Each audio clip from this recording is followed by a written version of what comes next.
Hello, everybody. My name is Beckwith, Paul Beckwith, and I want to talk about a paper that was recently published just in the last week or two that looks at North Atlantic Ocean ventilation changes over the past 3 decades and how it's potentially driven by climate change. We know that the AMOC has been slowing down.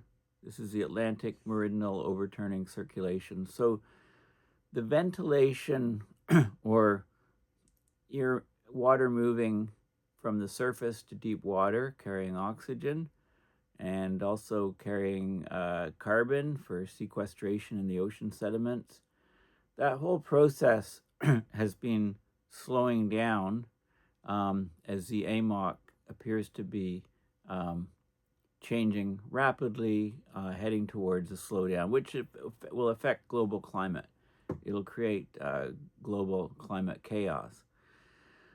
But this new paper looks at something interesting called the age of the ocean, or the age of seawater. And that's defined as the duration since that seawater last contacted the ocean surface. So how on earth do we determine it? Because we can't measure it directly.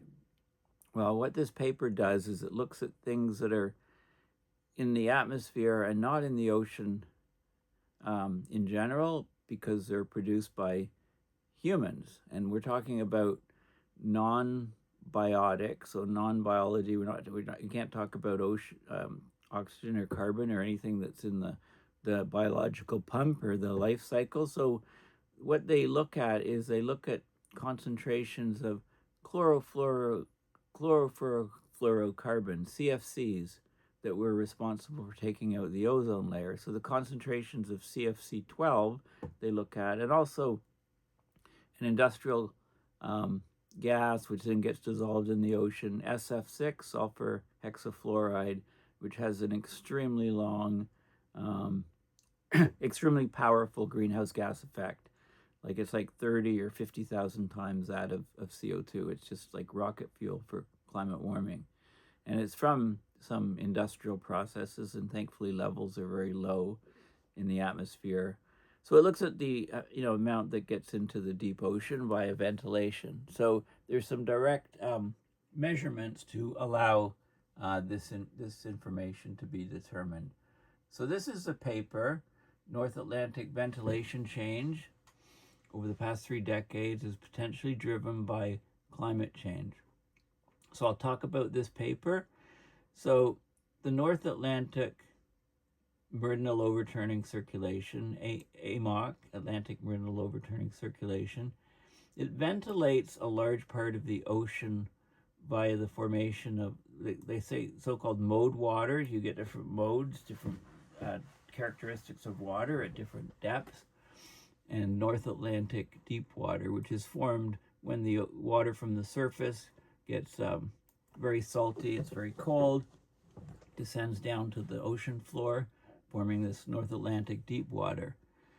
The extent to which human activities have impacted this ventilation system, it says remains unclear, the extent to which, but we know the system is changing. So what they want to do is this is another way of looking at how much it's changing. So they look at the temporal variations over time of ocean ventilation in the North Atlantic, and they did this by calculating the age of seawater. So that's the duration since its last contact with the ocean surface. And they get this from both observed and simulated chlorofluorocarbon 12 and sulfur hexafluoride concentrations in the water. And what the results show is that despite fluctuations in the ventilation strength in the Labrador Sea, a lot of variability in the Labrador Sea, the North Atlantic waters are generally aging. Okay, the water's aging. It's taking longer for the water to break the surface and be ventilated.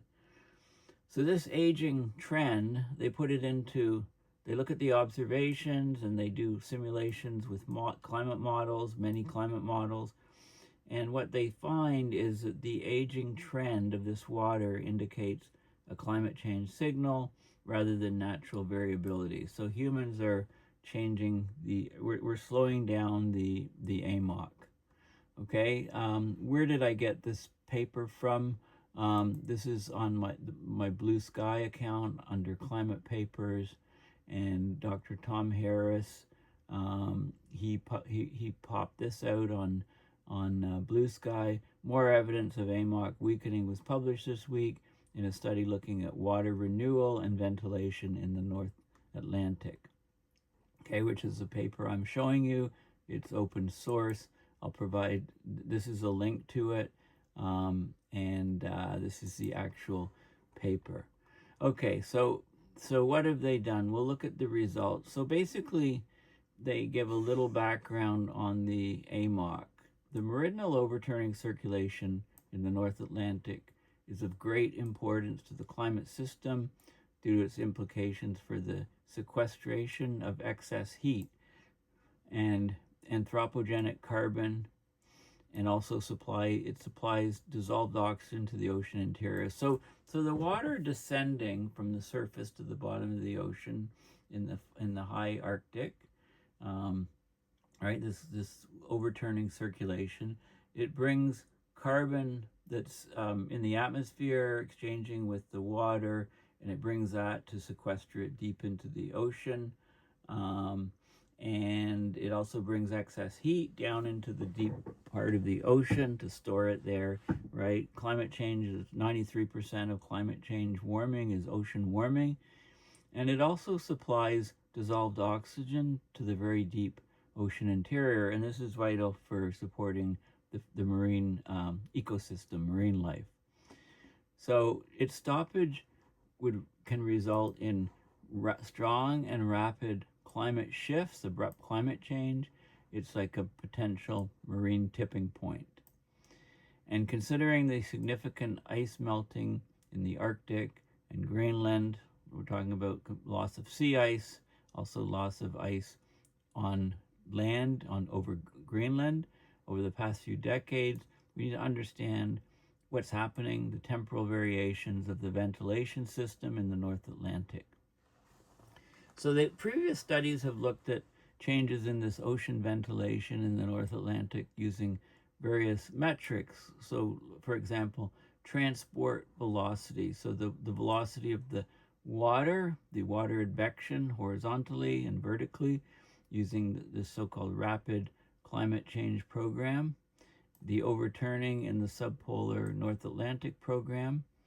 Sea surface temperature anomalies, for example, just south of Greenland, very, very, much colder than normal temperatures, indicating a shift perhaps of the AMOC, the horizontal transport of heat across the surface up into the far, up over to Europe from the Gulf Stream, continuing northeast over and heading up towards Europe, providing heat there.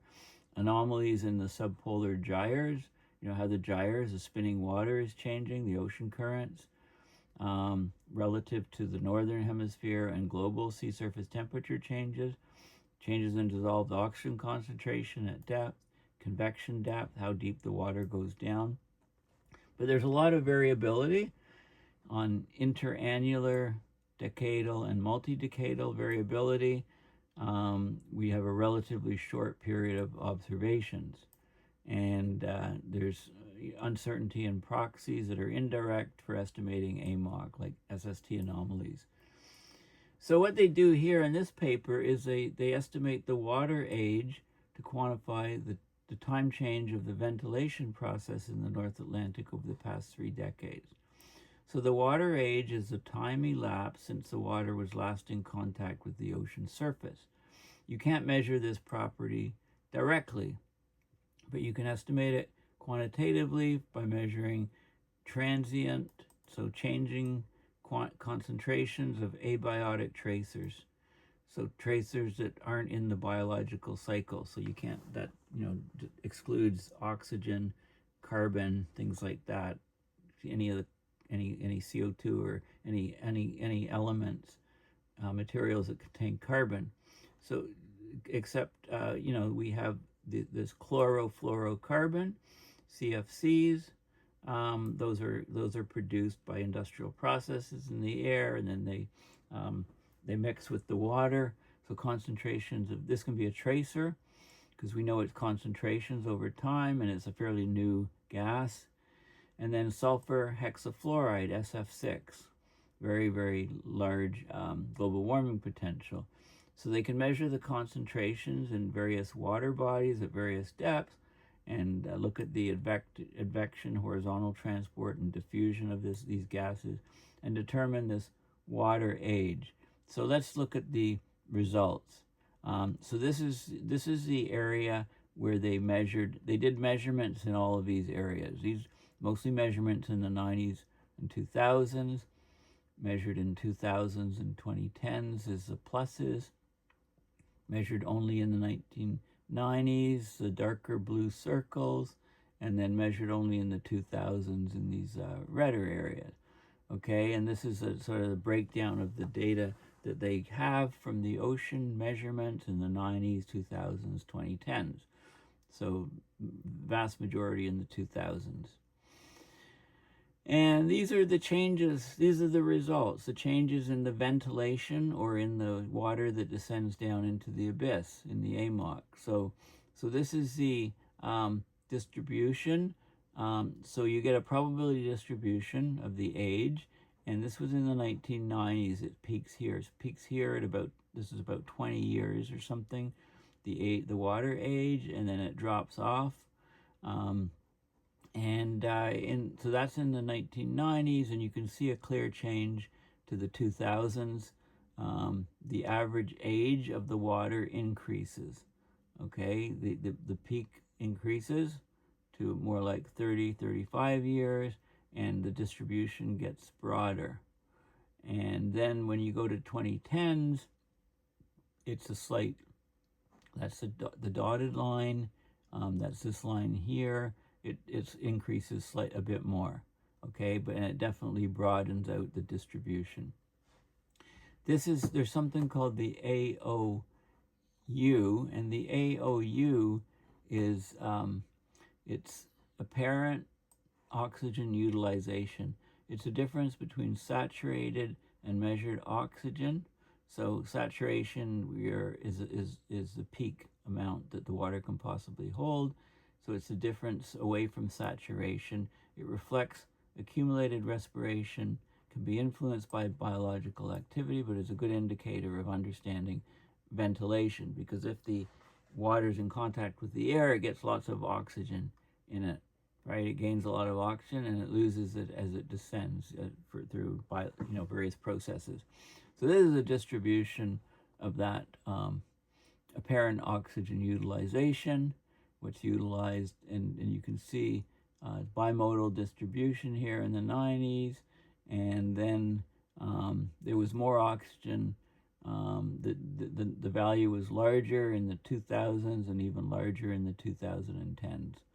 Okay, and the distribution actually became unimodal from bimodal. This is the distribution of the water age change. Okay, this is the anomaly from 2000s versus 1990s and 2010s versus 2000s. So the water is getting older, and the oxygen utilization is indicating that it's getting is following that trend, that it's getting older, it's less ventilated over time. Then this is latitude going from the equator going up to 60 north, and this is the water depth, and this is the age difference, 2000s versus 1990s, and the red is older. So the water is aging. It's overall, the water is getting older, and more so in this region, up at higher latitudes. And this is 2010s versus 2000s. Again, from over this time period, the water's also aging, more so in this region. Okay, there's some areas that are where it's not, but so think of it, if the water is descending down to the abyss, and less and less volume of water is descending downward, the water is going to get older, And if the water only comes down to these sort of depths and doesn't get to the deeper depths, and that could explain why these shallower depths are, some of them are shorter age, because the water that did go down deeper now only goes down to this sort of depth. And then this is the oxygen difference here. So, they put this in a table basically. So this is the North Atlantic water age in the 1990s, 34.2 years, and it aged in the 2000s, 13 or so years older. 45.6 years was the mean, and then all the way over to 52.7 years in the 2010s. So that's the mean, and then the median and the mode. So basically the water is getting older up in the North Atlantic, and that means that less is descending down to the abyss, right? So this is a very good indication that the AMOC is definitely been significantly slowing down. It's not transporting water so the water, the seawater age, or the average time that the water stays away from the surface, is extending. Okay, so this is very clear-cut results. And then there's different, these are the changes in the age. So the water, you can see the changes per year over time in the age from all of these different models. And you're also getting the oxygen utilization is increasing. So the water that has oxygen that goes down, that oxygen is eventually being taken out. So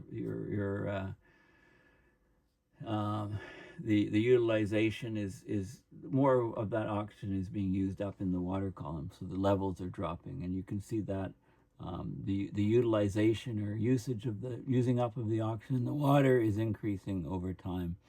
And you can see the different models and what they're showing for ventilation. So the models take all the existing data and then interpolate in between and give you a sort of a picture for what's happening. And then the discussion is interesting. So basically, they used measurements of the abiotic transient tracers. This is the CFC12 and SF6, sulfur hexafluoride, and the chlorofluorocarbons responsible for taking out the ozone layer, that same chemical, CFCs. They looked at it from 1985 to 2021. They identified temporal changes in the ocean ventilation. Despite variability in the ventilation strength within the Labrador Sea, the water in the North Atlantic, particularly in the deeper and higher latitude regions, it gradually ages over time. And so this persistent aging over time is a climate change signal. It indicates an ongoing increase in the water age and apparent oxygen utilization during these North Atlantic oscillations, transitions, which is sort of a long-term climate variability thing. They're seeing that matches deep water aging in other ocean basins. It's consistent across 7 Earth system climate models. So we're seeing, this intensification of aging of North Atlantic water that's seen and projected with high emission scenarios into the future. So such a slowing of the ocean ventilation in the North Atlantic is likely to have significant impacts on the climate system, especially concerning the carbon and oxygen cycles. Many studies have shown that ocean ventilation plays a major role in regulating the global carbon cycle. So we get anthropogenic carbon storage, and we get basically storage of dissolved inorganic carbon from the biological carbon pump. The life that breathes in the CO2, converts the carbon into material in phytoplankton, for example, is eaten by zooplankton, larger and larger critters, and eventually they poop out stuff which descends to the ocean floor, or their carcasses descend. So this slowdown of ocean ventilation it causes huge issues in the overall climate system, the workings of the system. And a big, huge concern is long-term ocean deoxygenation. So if the oxygen's not getting to the seafloor, there's less and less marine life on the seafloor, and how that feeds back into everything is a big concern. And the models all look at the age change at this process increasing. They model towards the end of the century, and they show a huge aging of the water at the very deepest parts, and therefore a huge deoxygenation. So what would a huge deoxygenation do? And I'll just give you a little taste of that. Basically, we need to talk about things like Canfield oceans and anoxic oceans that we've had at periods in the past. But before I do that, I just want to give you the latest soccer result. I attended my local pub, and it was English football, or people know it more. North America know it more as soccer. I caught the last part of the game between Arsenal and Manchester United. Arsenal was down 2-1, and then they scored 90%. The pub was filled with people, and 90% of them were Arsenal fans. So they scored and tied it up. It was 2-2, running out of time. 3 minutes later, Manchester United took their third shot on goal and got their third goal of the game. 100% accuracy. Nice curveball into the corner when nobody was expecting the guy would shoot. It just sort of like people are there, and then suddenly, boom, it's a goal, like it was a shocker. So anyway, it was interesting. Lots of sports people that are into their soccer. My father was always a big soccer fan. West Ham United was his team, and they're near the bottom of the Premier League. So that will have to be. I'll have to watch some more games. That will be the team I'll be cheering for. And then, of course, I noticed this team, Chippenham Town. So the leagues are all, if you come in high in one year, then you're bumped up to the next league. So the leagues are all, so the lowest league, the very bottom, is Chippenham Town. So I'll have to find a jersey and wear that to the pub next time I go, or West Ham, of course. But anyway, getting back to Canfield oceans, the idea is that if you get less and less vertical mixing in the ocean, there's less oxygen going down, and so you get oxygen in the water near the surface with the mixing, but it doesn't go to the deeper levels with the reduced AMOC, for example. So you get an anoxic deep ocean, and then you get different iron banding and so on. So this happened. There's time in the deep past. This was a 1998 paper in Nature by Canfield. He argued that the deep ocean in the deep past was anoxic, no oxygen, and sulfidic, known as eosinic. Okay, no oxygen, a raised level of hydrogen sulfide, so not much life down there. And then you could get huge burps of hydrogen sulfide, which would be very bad for life on planet. It formed, you got basically these iron bands formations in the ocean sediment, and something called an anoxic ocean here. So it's worth reading these because, very, very warm planet with high levels of CO2, these can trigger these anoxic events where, basically dead ocean, it can take a long time to develop. The idea that modern climate change could lead to such an event where you get full-scale ocean anoxia is something called the Kump's hypothesis. Anyway, it's worth reading these things. So if we're monkeying, our emissions are monkeying with what's happening in the deep ocean with oxygenation, then we're poking the climate beast with a stick, and we really don't want to awaken the bad aspects of it. Anyway, thank you for listening. Please go to my website, paulbeckwith.net, and donate to PayPal to support my research and videos. I also have a GoFundMe here, or you can find me on Patreon. Most important thing is please, share, like and share, and distribute my videos on all your social media networks to get more visibility. I'm all about educating people on climate change. Thank you for listening, and bye for now.